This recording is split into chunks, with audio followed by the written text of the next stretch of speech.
SMK YWKA Medan, mata pelajaran Pendidikan Kewarganegaraan kelas 11.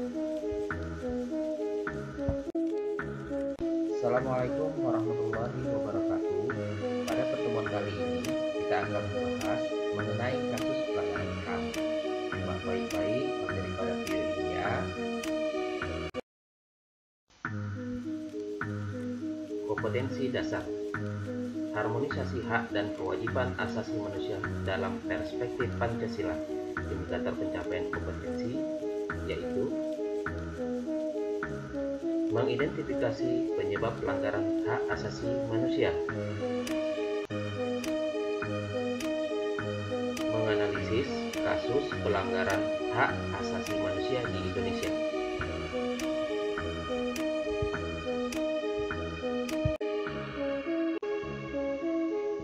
Tujuan pembelajaran. 1. Peserta didik dapat mengidentifikasi penyebab pelanggaran hak asasi manusia melalui faktor internal dengan benar. 2. Peserta didik dapat mengidentifikasi penyebab pelanggaran hak asasi manusia melalui faktor eksternal dengan benar. 3. Peserta didik dapat menganalisis contoh kasus pelanggaran hak asasi manusia di Indonesia dengan benar.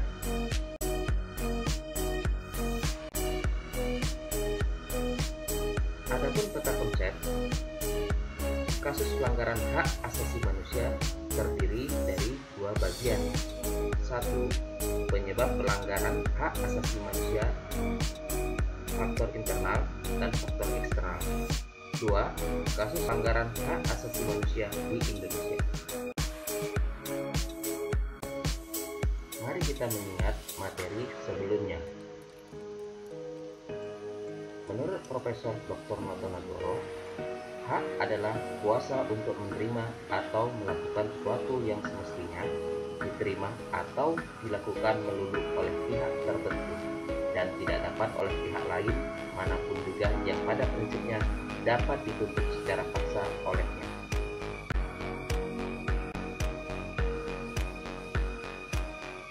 Penyebab pelanggaran hak asasi manusia dari faktor internal adalah 1. Sikap egois.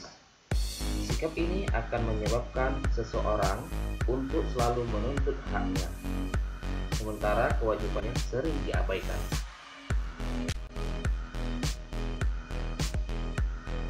Faktor internal yang kedua, rendahnya kesadaran HAM. Hal ini akan menyebabkan pelaku pelanggaran HAM berbuat seenaknya. Pelaku tidak mau tahu bahwa orang lain pun mempunyai hak asasi yang harus dihormati.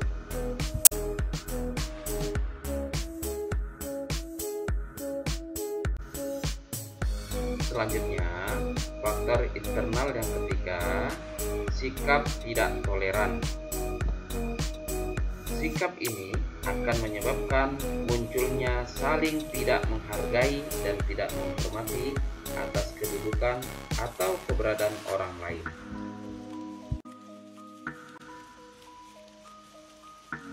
Penyebab pelanggaran hak asasi manusia dari faktor eksternal. 1. Penyalahgunaan kekuasaan. 2. Ketidaktegasan aparat penegak hukum. Yang ketiga, penyalahgunaan teknologi. Dan yang keempat, kesenjangan sosial dan ekonomi yang tinggi.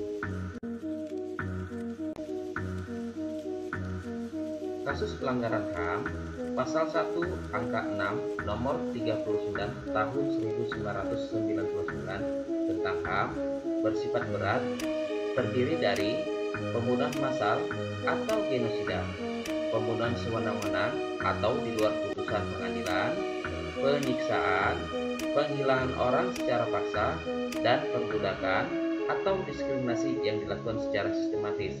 Yang bersifat biasa terdiri dari pemukulan, penganiayaan, pencemaran nama baik, menghalangi orang untuk mengekspresikan pendapatnya, dan menghilangkan nyawa orang lain.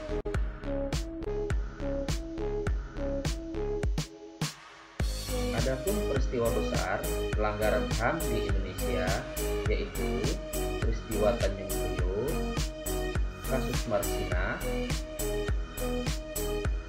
kasus penganiayaan wartawan Peggy,